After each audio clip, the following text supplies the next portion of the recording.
We have big news for UTSA Roadrunner football this season as the NCAA has ruled all players who have transferred to a new school are immediately eligible to play.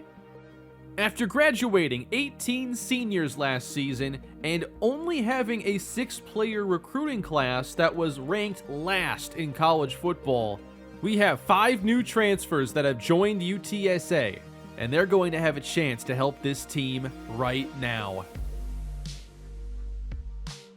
The transfer portal has changed college football in the modern day. Recruiting is now not just about bringing in the best high school players, but also convincing players that want to leave their current school that yours is a good fit for them. And for UTSA, after graduating both Evan Newton and Eric Hancock, Jacoby Criswell saw a chance to come to UTSA, and he will not need to wait a season to potentially play. The same goes for wide receiver Keatron Jackson, who transfers over to UTSA from Arkansas, coming back to his home state. And I think he's the kind of playmaker that I've been looking for to take a big role in this offense. Defensively, we graduated 4 defensive tackles. And I'm really happy that we have Patrick Jenkins, who has transferred here, and he's going to have a chance to start day 1. This adds some excitement to year 2 for UTSA. And thank you for all the feedback on the offseason episode, because I didn't realize that I was able to affect the transferring in this game. I just had to go into a file and change one value for each player. And all of a sudden, we can basically have ourselves the modern transfer rules in NCAA 14. Just another great aspect of playing here in College Football Revamped. And the timing of this just could not have been better after only getting 6 players in the recruiting class and none that are really ready to start early. We did not have much luck recruiting a year ago, and the transferring really did make up for some of that. Because maybe we have our next starting quarterback for 2 seasons. Maybe we have a big-time playmaker that can help replace Randy Jones. And perhaps Patrick Jenkins can help shore up what looked to be suddenly a major weakness. So we talked last episode about Bob Young or Trey Irvine starting, but with Jacoby Criswell now eligible, it's a matter of Criswell versus Young. We'll look to redshirt Trey Irvine. I have no questions when it comes to Young's accuracy, just his ability to run the play-action game, occasionally make plays outside the pocket, or run for yards and away from pressure. I really like having that element in the offense. Bob Young is a precision pocket passer whose arm strength is low, but I think you can play around it. He's the best fit for a quick-hitting passing game. I was excited when Jacoby Criswell transferred here from North Carolina. He has a stronger arm, he's more mobile, but he's definitely not a running quarterback.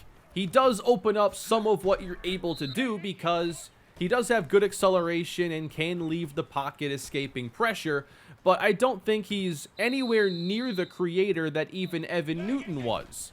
On a speed rating standpoint, Criswell has 77 speed, while Evan Newton has 86. Criswell makes up for it a little bit in the acceleration and agility department, which is helpful inside the pocket, but I still think we wouldn't be necessarily using him the way we used Evan Newton. These designed runs, for instance, I think mostly go away. So once again, we have ourselves a little quarterback competition right now. We always end up with these in my dynasties and franchises. And playing through in practice, I enjoyed using both quarterbacks. Criswell has a really nice arm. His accuracy didn't show up as a major problem for me. And I liked that he was able to extend some plays. And I think that he could run a lot of the play action that is important, I think, to what I want to do on offense. Let me know down below what you think. Who should start day 1? Should there be a 2-quarterback system perhaps? Or should somebody start outright? And also, if you're enjoying the series to this point, please leave a like. Hoping for some really exciting things to happen here in Season 2 of the Dynasty. And I think the most excitement comes from the players that have transferred here. We lost a lot from that year one team, but this really helps fill in the gaps, I feel. Now, Randy Jones was the focal point of the offense last year, and while I don't expect Keatron Jackson to become the new focal point, I think he takes on Jones' role as the player who gets the screens, the dialed-up gadget plays. And he's the player we're going to be most creative with. I want to do more this year with formation subs and moving him around, and I think he's a much better fit for this role than Jones ever was. Jones, to me, was just simply the best athlete on the team. Jackson's a much better athlete. Now, he's not a polished receiver, doesn't catch the ball reliably, doesn't run great routes, but he's a guy you just have to get the football to. I'm working on finalizing the playbook for year 2 that's going to improve upon a lot of what I wanted to do in year 1, but I think a player like Keatron Jackson makes it a lot easier to actually follow the blueprint I want. But also, this offense is really going to run through Vince Taylor, who really finished the season strong a year ago, and I have really high expectations for him. After how he played combined with the training he got this year, how much better he should be, watch out. I feel decent about the offensive line. We did lose 2 starters from a year ago, but we're actually going to have 3 new starters. I'm making a change at guard, but our offensive line is not going to be great. Standing in the pocket for 4 or 5 seconds isn't going to be a big part of the plan. We want the ball out fairly quick or move the pocket. And I'd like to see both quarterbacks get a chance because you have Young, whose accuracy gives him an edge, whereas Criswell, you can do just play action boot, roll out passes, and the pressure isn't going to be as much of a problem with him. Another player I'm excited about this year is Joe Wright. If he can catch the football a bit more reliably, I plan to use him mainly as a downfield receiver, whereas I think Keatron Jackson is more of an underneath player. We just want to get in space, and then Darren Rose is the best route runner, and I would imagine he ends up leading the team in receptions. We'll see about that. Joe Wright could absolutely become the dominant number 1, and it wouldn't be all that shocking. I expect a lot of the same personnel that we saw a year ago, 2 tight ends lining up under center, the fullback still going to be a part of the offense, but I think our 3 receiver sets are pretty intriguing when you consider Keatron Jackson's playmaking ability and perhaps a nice jump in year 2 for Joe Wright. Last season, he was all over the place, but he was a freshman. He got a pretty sizable catching boost going into this year, so he had 10 drops a year ago. Let's see if we can cut that down. I have decided on the redshirt players for this season. Trey Irvine, sophomore quarterback, now gets that extra year to develop. 79 speed for him, 83 throw power. He could definitely use the redshirt season. Freshman running back Jawan Johnson could use a year to either get faster or just improve his running back skills. Kellen Holman is redshirted. And yes, I should have let those other receivers transfer in. For some reason, I thought we had more depth and they wouldn't really have a chance, but that was just a mistake. I wanted to redshirt Gavin Byers as well, so we have a good plan for the future at offensive line. He was a new transfer. And then on defense, there aren't as many because I need a lot of these players to play, or we just have too many that have already been redshirted. But we will redshirt Kima Guyton. Don't expect any true freshman impact on this team. Blair LaFrance should be the punter next season. I've also gone ahead to set up the schedule for this year. It's a fun one that opens with us at home against Appalachian State before a non-conference road game against number 25, Notre Dame.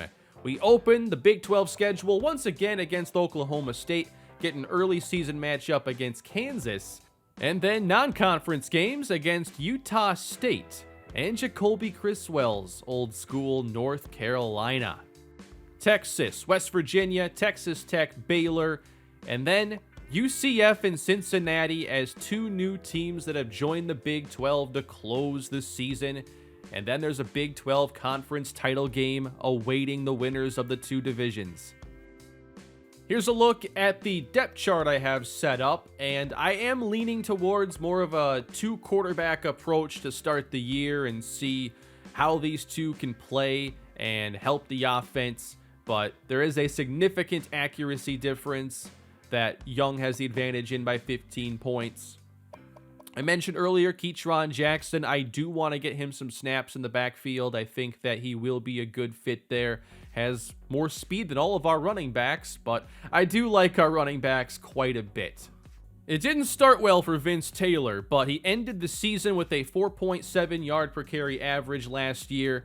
Only had 2 long runs of over 20 yards, but I think this season he's going to have a chance to have more big plays and take on more touches overall, and I expect him to run for over 1,000 yards this season. At receiver, I want to focus on the top 3 players. They all bring something different to the table. Joe Wright, I'm planning on him having a really high yards per reception, and it's hard to predict his overall catches and yards because he's going to get a lot of downfield targets. It's just a matter of catching those. Darren Rose, on the other hand, I want him to get much more consistent targets this season. 31 catches last year wasn't much, but with that route running, playing in the slot, he's the third down receiver, and I think he's going to have much more production in his senior year. For Keatron Jackson, I'm going to find the plays that get him in space and try to let him just make plays with the ball in his hand. Don't want to see him as much as a downfield receiver despite the speed, but you never know. He might be downfield trying to occupy the safety's attention, and he might just run past him and get a ball thrown his way. We'll have to see. Davis and Carter will again be the main tight ends we focus on. They'll be on the field a lot together. Curtis Davis, I want to catch more passes this season as we try to replace the production of Randy Jones. I think he'll have closer to 40, 50 receptions in year 2. I've talked about the offensive line a little bit, and I feel really good about the interior offensive line as we didn't graduate anybody there. We're still making one change, though. So Javon Morris is still the center, 90 overall, best offensive lineman we have. But I want backup center Willie Kelly to be playing left guard, and then Marcus Thompson at right guard. He didn't really play a year ago, but he's one of our better run blockers, and I want to see him get the chance to play there. We're not going to see Chris Bolin start, and Jay Coley is likely getting redshirted now just because I think that he'll have 2 solid years to start if we do that. But overall, I think we have a decent run blocking line and an okay pass blocking line. We did replace both tackles this season, and I don't expect us to be great in that department.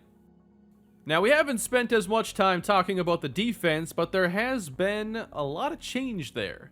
Thankfully, the All-American pass rusher Preston Quinn returns to build upon an outstanding 17-sack season. And now on the opposite side, replacing Andre Ross will be Buster Mitchell. Now, Mitchell is not a very good athlete. He's just the more technical pass rusher who can get the job done.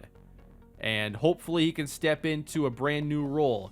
Well, at defensive tackle, we have to replace Kellen Thomas, and that's no easy task. But Patrick Jenkins is a welcome addition to this defensive tackle group that lost 4 players to graduation. I want to see Eric Crenshaw also play a lot. I think he's more the direct replacement for Kellen Thomas as the best pass rusher, 86 power, 81 power moves, or finesse moves. At linebacker, it's super simple, no change. Same 3 starters as last season. Kyle Jones was the leader, racked up over 100 tackles, and made plays in all facets of the game. Thankfully, we have 1 more year of him starting in the middle. But I think these linebackers will have a lot more work to do in run defense. In the secondary, A.J. Brown is the number 1 corner. Hopefully this season he can get back to the interceptions as quarterbacks avoided him for much of last season. There will be a change on the opposite side though, with Reynaldo Lawrence getting a chance to start replacing Jason Holmes. while Brandon Matthews takes over that slot role for the second straight season. I thought he was really solid playing that role last year.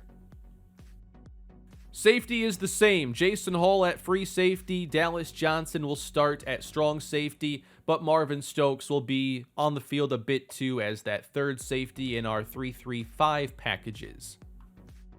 Here is a quick look at the stats for last year, so you can just see how much production we're really replacing. Vince Taylor is back. Darren Rose and Joe Wright are back, but we are losing, obviously, our two quarterbacks from last season, our top receiver in Randy Jones, and one of our best defensive players in Kellen Thomas. What do you think about the players we have replacing them? Are they ready? We're about to begin year 2 of recruiting, and there's nowhere to go but up after the way last year went. But it was a good year just in terms of the UTSA program. We went 8-5, won a bowl game, and competed in the Big 12. That was good for our coach prestige, getting William Lindsley up to a B. We're working on the pro potential with Kellen Thomas being drafted. So we have 15 seniors this season, and now we're going to be graduating more on the defensive side of the football this time around, having a lot of replacements next year. Once again, I have used the NCAA 14 recruiting tool to generate this class, meaning we have some higher rated players and the ratings in general just make more sense. So the number 1 player this year is 87 overall, 5-star tackle Brant O'Connell, favoring Oklahoma at the moment. John Foster Allen at wide receiver is looking at Oklahoma, Texas, and Notre Dame. There are a lot of really fun players here. I love the standouts they have at the top of these classes, and it's cool to see where they end up going. Now, last year, nobody in the top 100 was interested in UTSA, but after a productive year, we now have 3 players who are interested, and 2 of them are running backs. We start off here with 4-star from Stafford, Texas, Jacob Grammer. Doesn't appear to have the power I'm looking for in the backfield, but he's definitely going on the board. From Austin, Texas, KJ Marseille. 5-star name, 4-star athlete, who looks to be more of a safety or corner prospect. And then Jason Williams. 6'4", 195. The build reminds me a lot of Juwan Johnson. He seems to fit the same archetype. He'll go on the board. Now, if we check out every player that has UTSA in their top 10, there are 145 players, and many of them are 4 stars. The recruiting board is going to be a lot more exciting, and we start off here at the quarterback position. 4-star Luke Refuge from California. Looks like he's a good pocket passer. Then there's Logan Matthews, who does have a bit more speed. But this is definitely more intriguing than going through prospects last year. Darian Ojabo, 6'4", 210-pound wide receiver. I would like to add some more depth at our skill positions. I should have let those receivers who wanted the transfer just do it. But now I'm going to be recruiting probably a couple extra receivers, so we're developing more players there.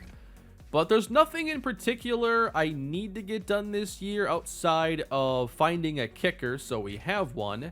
Definitely getting the transfer of Jacoby Criswell helps out that situation, although you never stop scouting quarterbacks, in my opinion.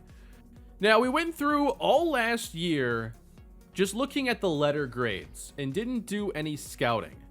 I read some feedback, I've thought about it, and I'm making a change to the rules this season. We are going to allow some scouting. Before, I wasn't adding anything to the coaching tree because I wasn't going to do scouting whatsoever. But I think it's more exciting when you get to know some info on players. But I think the compromise is scouting up to 50%. Not having the complete scouting profile and the unlocked overall rating, I think will still leave some challenge, but also let us know a little bit about the players so it's not just a complete guessing game. What's interesting is you'll have some values you know for sure, and then letter grades at other spots, and it's kind of a more fun game of connect the dots there and trying to decide who's worth really targeting heavily. But that is going to lead us into the regular season opening against Appalachian State, and hopefully this UTSA team is able to build upon last year's success.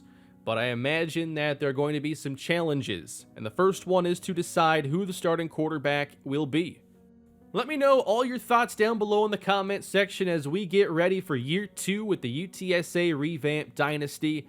Thank you all for your support so far. It's been incredible to bring this series back, and I'm excited to see where it goes from here. Please leave a like and subscribe to the channel, and I'll have that week 1 game coming your way later this week. Have a great day, everybody.